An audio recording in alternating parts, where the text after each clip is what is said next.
C'est la rentrée scolaire et parmi les élèves qui prennent le chemin de l'école, certains se démarquent par leur abnégation et par l'excellence de leur travail.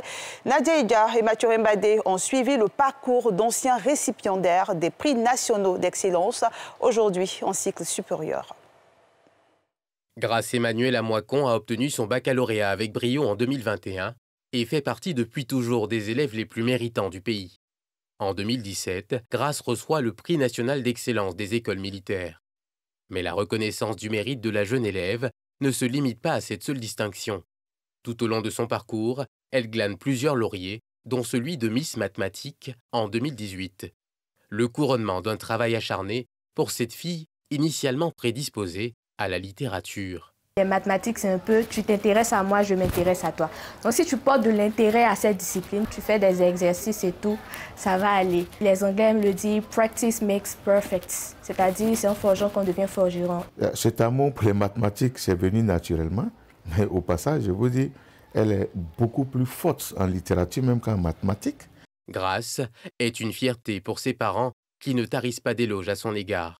Et depuis la maternelle, elle a été toujours major, première de sa classe. Elle a été toujours responsable. En aucun moment, je n'ai eu à lui dire « va étudier », non. Elle connaît à quel moment elle doit étudier.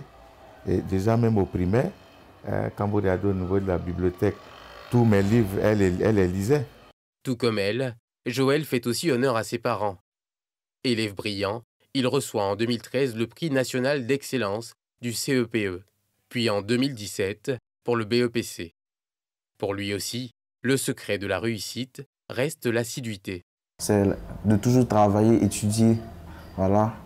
Lorsque tu commences un cours, tu révises ton cours, tu fais des activités concernant le cours, tu cherches quelques approfondissements et tout. C'est toujours la même formule. Et toujours aussi en ayant l'esprit d'humilité. Et c'est avec émotion que ces jeunes se remémorent le prix national reçu des mains du président de la République, où ils ont obtenu, en plus du trophée, la somme de 10 millions de francs CFA chacun. Tu te rends compte, tu revois un peu ton parcours comme un film, tous tes efforts, toutes ces personnes qui t'ont dit tu peux y arriver et vraiment tu es heureuse, tu es reconnaissante et tu veux partager ta joie avec tous ceux qui t'ont soutenu. C'est l'admiration, voilà, l'admiration de la part de ses connaissances. Voilà, les gens qui parlaient, ah oui, c'est celui qu'on a vu à la télé et tout. Pour eux, la pression est quotidienne, mais il faut garder le cap.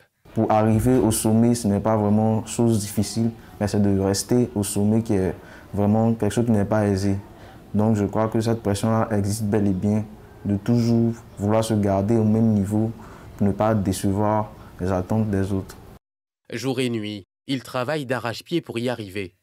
À l'instar de leurs parents, leur seule crainte est de ne pouvoir accéder aux prestigieuses universités, faute de ressources financières conséquentes. Moi, je me suis dit que bon, quand tu es parmi les meilleurs élèves, généralement, tu peux avoir même une bourse étrangère. Réussit brillamment son baccalauréat et aujourd'hui, l'autre cap, c'est de lui permettre de faire des études à l'étranger pour pouvoir poursuivre, en tout cas dans le domaine des mathématiques. Pour cette année académique 2021-2022, Grace espère intégrer une université en Angleterre, si elle réunit toutes les conditions et réussit à tous les tests d'admission exigés. Rien n'est sûr pour la future étudiante qui doit obtenir dans les meilleurs délais des fonds pour sa scolarité. Joël Quadio, quant à lui, apprécie sa formation à l'INPHB. Pour autant, il caresse également le rêve de pouvoir étudier à l'étranger.